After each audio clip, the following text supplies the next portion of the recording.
E aí pessoal, beleza?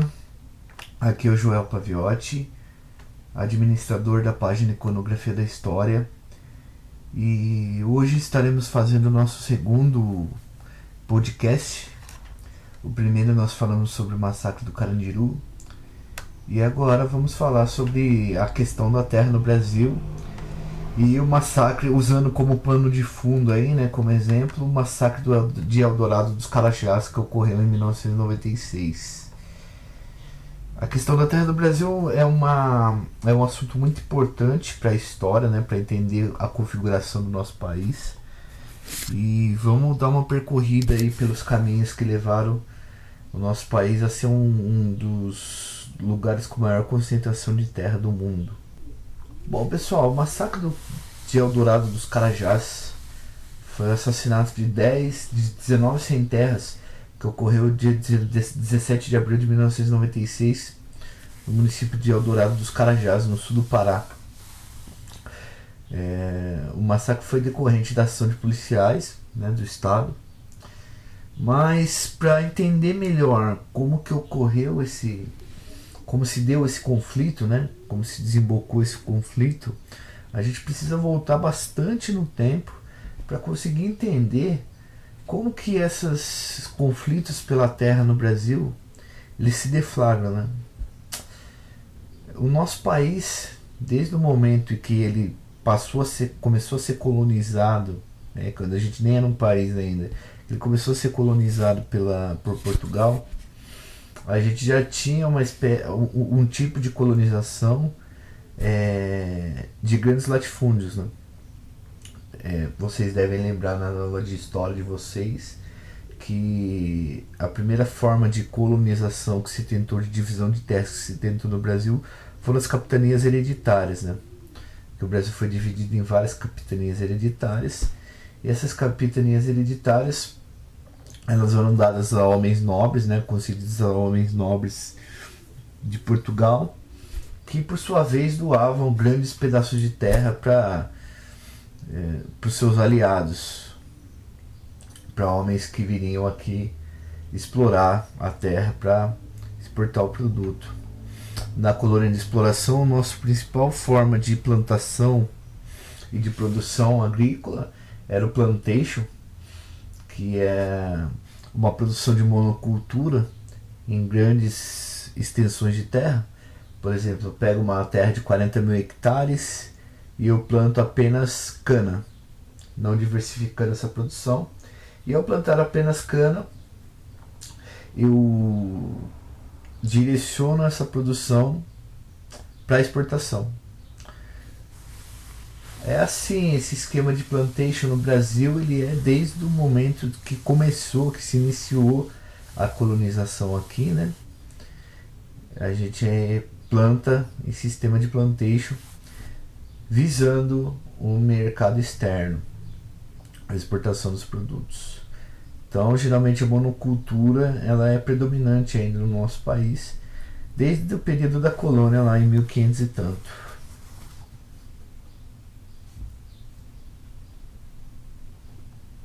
A gente pode observar isso em qualquer fazenda que você for, né?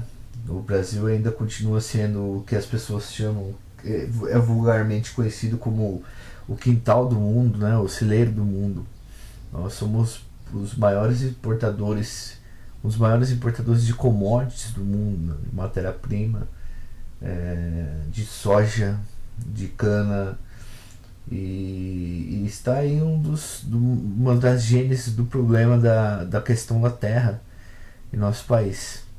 Então vocês podem observar que desde o começo da colonização a divisão de terras foi sempre uma divisão em poucas pessoas, né, entre poucas pessoas.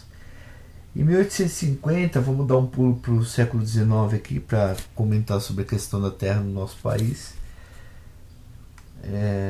Houve um aumento da concentração de terra porque o governo ele fez uma lei que chama Lei de Terras de 1850, em que se abolia o sistema de doação de terras, e a partir daquele momento todas as terras ociosas, todas as terras que não tinham donos ainda, elas pertenceriam ao Estado.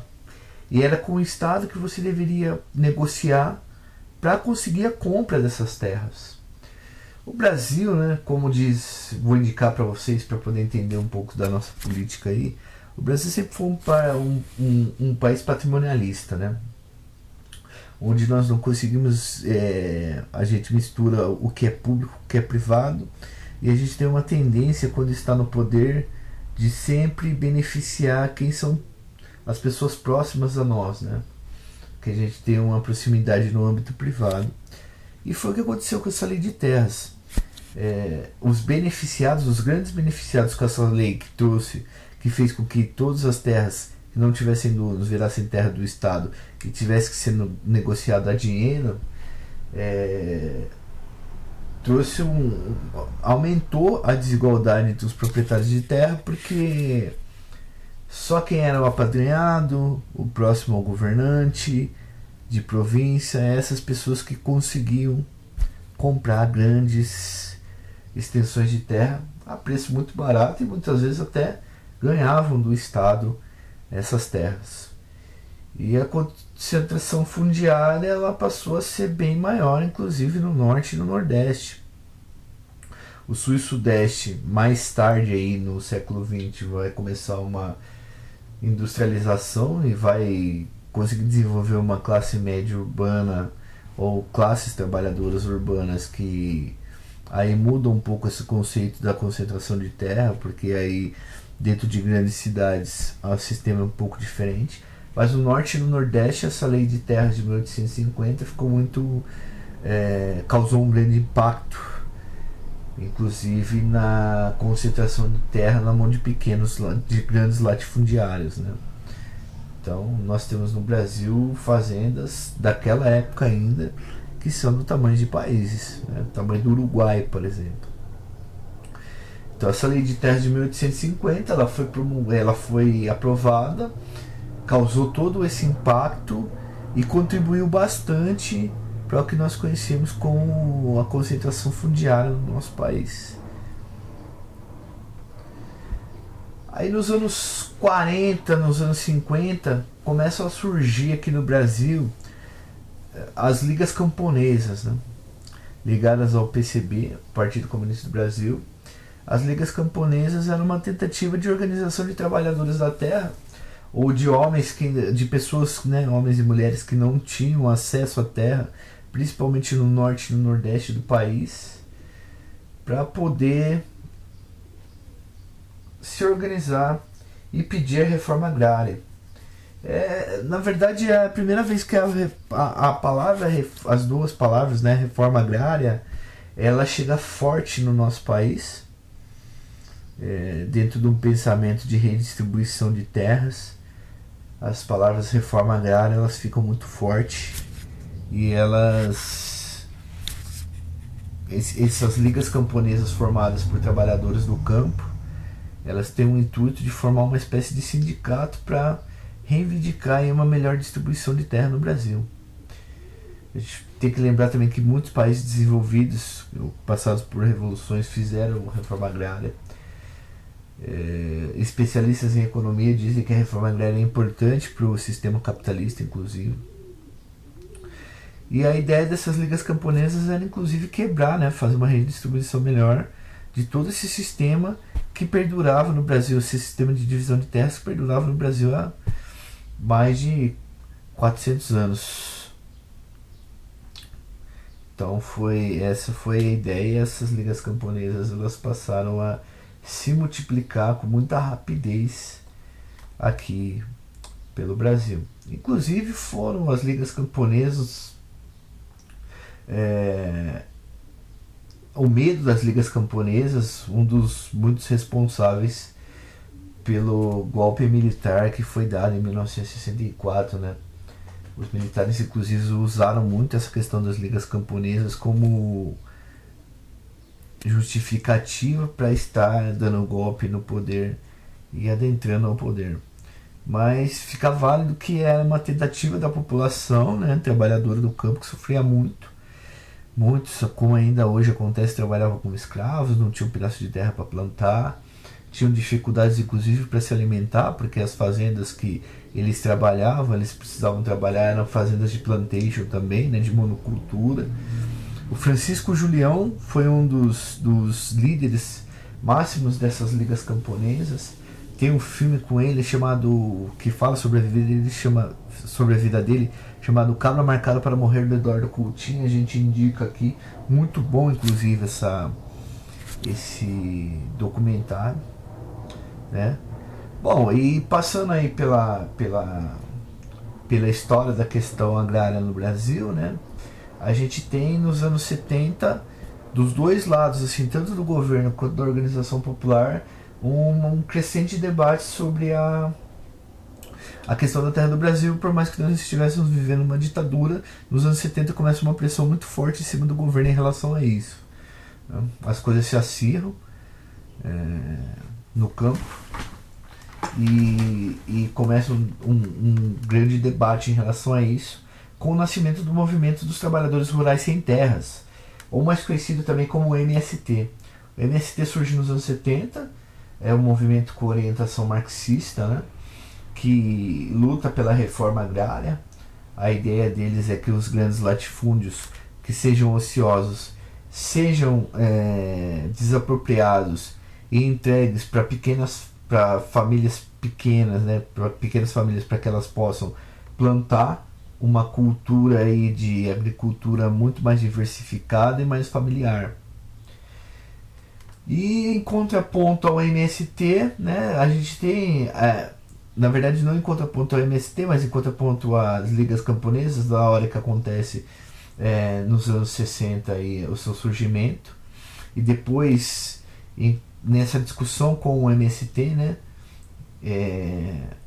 para tentar conter esse movimento, o governo militar cria o Instituto Nacional de Colonização e Reforma Agrária, o INCRA, porque até os militares eles chegaram à conclusão que se não fizesse algo em relação à questão da terra no Brasil, a gente poderia estar enfrentando aí problemas muito graves, como uma guerra civil, por exemplo, né? Os governantes chegaram a falar dessa situação, os interventores, né, os governadores biônicos colocados pelos ditadores militares nos estados, principalmente no Norte e no Nordeste, passaram a questionar, né, e exigir também dos militares que eles tivessem um plano para a questão da reforma agrária no país, porque eles estavam vendo que estava apertando o cerco, que as populações mais pobres e trabalhadores estavam se organizando, e em contrapartida os fazendeiros das ocupações, os fazendeiros, né, donos de grandes fazendas, dos grandes latifúndios, também se organizavam na base dos jagunços, né? Os jagunços é uma figura muito interessante da história brasileira, porque o jagunço é sempre o cara que vem da classe trabalhadora, né? Ele vem do campesinato e ele trabalha, né, pro fazendeiro. Então ele escolhe um lado muito perverso aí, que é o lado do fazendeiro, né, do dono das terras, e ele tem a obrigação de manter a terra desse cara na propriedade dele, né, dando tiro no cara que é da própria classe dele. Então a questão da terra do Brasil, até a formação do INCRA, ela é uma grande história assim, de muito sangue, suor e lágrima, né? A gente pega várias revoltas que tiveram na história do Brasil, principalmente no Norte e Nordeste, sempre vai ter a questão fundiária, né? A questão da distribuição da terra envolvida, né? A questão da propriedade da terra envolvida. A gente tem vários episódios que isso se repete. Bom, teve a formação do INCRA, que tentou aí fazer uma reforma agrária de forma gradual, o que também era muito difícil, porque no Brasil foi se desenvolvendo a cultura da grilagem e dos poceiros, né? O que seria grilagem? O cara, ele tem dinheiro, ele vai num pedaço de terra na Amazônia, por exemplo, ele fecha aquele pedaço de terra, ele forja um documento, coloca esse documento dentro de uma gaveta junto com vários grilos. Os grilos, eu não sei quimicamente o que acontece, mas eles descobriram que o lugar de ter esses grilos, quando você deixa esses grilos em cima do papel, o papel fica amarelado e aí aparenta que o papel é mais antigo. Aí eles falam que o documento era deles, que eles fizeram um contrato e tentam regularizar isso na justiça. Esse é o sistema de grilagem que a gente chama, que concedeu muita terra a muito poceiros aí. E muitas vezes os donos de cartório, os governantes são amigos desses poceiros, né, desses caras que se apostam nessa terra, desses grileiros, e eles acabam legalizando essa situação, mesmo que seja falsa. O que grande parte dos trabalhadores não tem esse privilégio patrimonialista que os brasileiros, que os grileiros com dinheiro, né, os latifundiários com dinheiro, eles podem fazer. O INCRA tentou, né, fazer uma reforma agrária bem tímida, como foi no Brasil, até que chega a Constituição de 1988. A Constituição de 1988, né, considerada o resultado de uma grande mobilização nacional democrática, ela no artigo 186, ela inclui uma lei que possibilita a reforma agrária e a ocupação de terras por parte do MST e até usada por parte do MTST nas áreas urbanas, do Movimento dos Trabalhadores Sem Teto, que é o artigo 186 da Constituição. Vou ler ele aqui para vocês, para ficar mais fácil, tá? A função social é cumprida quando a propriedade rural atende, simultaneamente, segundo critérios e graus de exigência estabelecidos em lei, aos seguintes requisitos. Inciso 1º, aproveitamento racional e adequado. Inciso 2º, utilização adequada dos recursos naturais disponíveis e preservação do meio ambiente. Artigo 3º, observância das disposições que regulam as relações de trabalho. Artigo 4º, exploração que favoreça o bem-estar dos proprietários e dos trabalhadores. No artigo 186 ele mostra que, na verdade, para você manter uma terra, tamanho da terra, uma fazenda enorme, gigantesca, é necessário que você produza nela. É necessário que você faça valer a função social que a terra tem, que é dar sustento às pessoas, né? Produzir, dar alimento, estrutura. Caso contrário, ela pode entrar na reforma agrária que é realizada gradualmente pelo INCRA.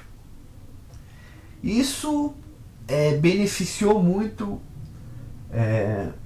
as ideias do movimento dos trabalhadores rurais sem terra, e a partir de 88, principalmente no início dos anos 90, onde a gente está testando aí, começando a testar a democracia, ela está engatinhando nada, né? Ela acaba de nascer, ela ainda está engatinhando. Começa a ocorrer diversas ocupações de várias fazendas improdutivas e pedaços de fazendas improdutivas. Tudo isso no final dos anos 80 e no início dos anos 90. E o MST é o grande protagonista, crescendo bastante, inclusive no final dos anos 80, em tamanho, e ele é o protagonista dessas ocupações. E por outro lado, tem os poceiros, né, os donos de fazendas, os grileiros, os grandes latifundiários, que eles exercem um contraponto contra essas ocupações, que eles chamam de invasões, né? A narrativa do MST são ocupações, e a narrativa dos fazendeiros são invasões, e os fazendeiros acabam levando vantagem nisso, porque eles têm o dinheiro, o poder econômico, eles podem pagar homens armados e apoiar governantes para que possa ter privilégio aí nessa luta agrária que acontece no país. E aí que a gente entra, depois de toda essa passagem pela questão da terra no Brasil, a gente entra para falar sobre o massacre de Eldorado dos Carajás, que não daria para abordar, né? Ela é uma micro-história, ela é um resultado de todo um complexo sistema, uma complexa luta histórica no nosso país pela questão da terra. Então, o que acontece? O massacre de Eldorado dos Carajás é considerado um dos maiores crimes cometidos pelo Estado contra o cidadão.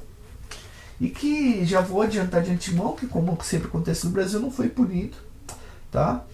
Esse massacre da Dourados Carajás aconteceu em 1996 e ele tem o seu início com a ocupação de uma fazenda chamada Fazenda Macaxeira, que fica em Curionópolis. Curionópolis ficou muito famosa, que é a cidade que leva o nome de um membro do exército, né, o Curió, que foi enviado para a Serra Pelada. Nos anos 80, a Serra Pelada passou por um período de mineração de ouro, que a gente chama de Corrida do Ouro, em que muitas pessoas foram para a Serra Pelada. E essas pessoas, na hora que começou a acabar o ouro no final dos anos 80 e início dos anos 90, elas passaram a morar lá em Curionópolis e ficaram sem terra lá também. Então muitos desses sem terras que fizeram parte dessa tentativa de ocupação dessa fazenda macaxeira, eles fizeram parte também da mineração do ouro, né, do garimpo do ouro ali na região de Serra Pelada. Então essa fazenda ficava entre Marabá e Curionópolis. Era uma fazenda enorme, né, fazenda macaxeira. Não vou falar o nome dos donos dela aqui, mas ela era uma fazenda que tinha pelo menos 40 mil hectares de terras ociosas, sem plantar nada. Foi apontado em pesquisas realizadas na época e um pouco depois por conta do massacre. Então 1.200 famílias, de 1.200 a 1.400 famílias ligadas ao MST ocuparam essa fazenda macaxeira em Curionópolis em 1995 e ficaram ocupando lá, primeiro as margens da fazenda, depois conseguiram adentrar a fazenda, e para exigir do governo estadual a desocupação daquela fazenda, e para exigir a desocupação não, mas para exigir que aquela fazenda entrasse no sistema de reforma agrária do INCRA, aproximadamente mil integrantes do MST que estavam na ocupação resolveram fazer uma marcha, né, uma caminhada de Curionópolis a Belém para exigir do governador do estado que tentasse, né, intercedesse no INCRA para que aquela terra fosse desapropriada e entregue aos membros do MST. Eles fizeram essa marcha, né, pela BR-155, que depois alterou o nome para PA para 150. E essa BR-155 era a principal pista, né, principal estrada em que grandes latifundiários transportavam suas cargas. O governador do estado era o Almir Gabriel, do PSDB.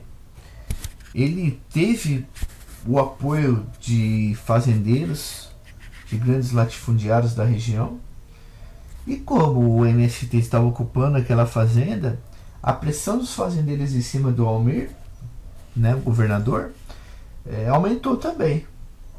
Além disso, os fazendeiros da região, preocupados em perder as terras, eles patrocinaram também a polícia militar para fazer alguma coisa contra os integrantes do movimento Sem Terra. Então Almir Gabriel envia, né, depois de tanta pressão, ele envia a polícia militar a BR-155 para tentar desobstruir a pista, para os caminhões poderem passar e para tentar diluir esse conflito que estava ocorrendo, que já estava quase em vias de fato. Além de ter mandado a polícia, os fazendeiros se reuniram e o inquérito depois disse sobre isso, até agora não foi comprovado, mas a gente sabe que existe muita divergência sobre o assunto. Os fazendeiros se reuniram e deram uma força financeira para a polícia militar, e o Ministério Público chegou a falar até de pagamento de propina aos policiais que agiram como jagunço dos fazendeiros. Então os policiais foram tentar desobstruir, foram com a justificativa de tentar desobstruir a BR-155. Os líderes, né, e a população, os integrantes do MST ali estavam portando facão, foice, era comum, né, ser os instrumentos de trabalho. É até uma questão característica do integrante do MST aparecer com esses instrumentos de trabalho, não necessariamente eram usados como armas. E o que ocorre é que nessa desobstrução, quando a polícia chega de frente com o MST, os policiais começam a atirar. É bala comendo para todo lado. Tiros e mais tiros. E o fim daquele dia, de 17 de abril de 1996, nós tivemos 19 sem terras mortos. Com a análise da perícia feita, né, nos corpos, vários desses 19 mortos foram assassinados mesmo, foram executados com tiros na nuca, tiro na costa, tiros nas costas, foram executados mesmo. Foi uma desproporção de força muito grande enquanto eles estavam correndo. Os policiais atirando, tem vídeo disso daí, né? Se vocês quiserem só jogar no YouTube aí os vídeos. E morreram aí 19 sem terras, fora a quantidade de feridos. E conseguiram desmobilizar a ocupação da Fazenda Macaxeira com esse banho de sangue que ocorreu no Pará. O massacre ficou conhecido como o Massacre do Eldorado dos Carajás, porque a região onde ocorreu a altura da rodovia onde ocorreu esse massacre foi em Eldorado dos Carajás, na cidade de Eldorado dos Carajás. E a partir desse momento, depois da ocorrência desse evento, se torna, a opinião pública fica chocada, há uma grande comoção geral dos políticos em relação a dar um jeito na situação. A questão da terra volta a ser um baita de uma discussão em voga, a mídia começa a falar disso também, e a gente tem a criação do Ministério da Reforma Agrária, né, feito pelo Fernando Henrique Cardoso, que era o presidente da época. Até porque o governador acusado de ter mandado a PM lá era do partido dele, do PSDB. E ele coloca o Raul Jungmann, que na época era chefe do IBAMA, para ser esse gerenciador, o ministro da questão da reforma agrária. E eles tentam de todas as formas comprar a Fazenda Macaxeira ou tentar desocupá-la, né, tentar chegar num acordo para deixar com que algumas famílias do MST ficassem lá. E isso vai se desenrolando num processo muito gradual. Bom, o que acontece depois do forte massacre, né, do grande massacre que aconteceu, desse crime que ocorreu? Acontece que 159 policiais militares foram indiciados pelo Ministério Público. Em uma peça com muito volume, o processo é enorme, assim, é uma coisa absurda, é muita gente. São até mais policiais que sendo julgados nesse período do que, por exemplo, na época que ocorreu o massacre de Vigário Geral lá, a chacina de Vigário Geral no Rio de Janeiro, ou o massacre do Carandiru. É muito louco como no nosso país a gente tem tantos eventos com o nome massacre, com o nome chacina, né? Então 159 PMs foram indiciados pela Justiça, denunciados pelo Ministério Público e indiciados pela Justiça, mas até hoje apenas 2 desses policiais militares foram julgados, né? Um coronel da PM e um outro major, mas que também foram absolvidos, aguardam liberdade. A justificativa da Justiça é que, como no massacre do Carandiru, não se conseguiu, por falta de estrutura da polícia, né, investigativa, não se conseguiu ter a noção e não se conseguiu descobrir, apesar de muitas perícias, de que arma veio cada tiro. E o nosso Código Penal, ele diz que a gente precisa individualizar a pena, individualizar a conduta. Então, não se pode condenar um coletivo de 159 policiais se nós não sabemos qual policial deu cada tiro em que pessoa e se foi responsável esse tiro, esse disparo foi responsável pela morte de alguém, né? E tá até hoje rolando na justiça. A gente tem aí mais de 20 anos do ocorrido e até o momento a situação ela ainda continua do jeito que é o Brasil. Um país em que a impunidade é muito maior do que a justiça. Bom, pessoal, eu espero que vocês tenham gostado desse podcast. Nós vamos lançá-lo na plataforma SoundCloud, Spotify e no YouTube. Curta a nossa página, assine nosso canal, acompanhe nosso conteúdo.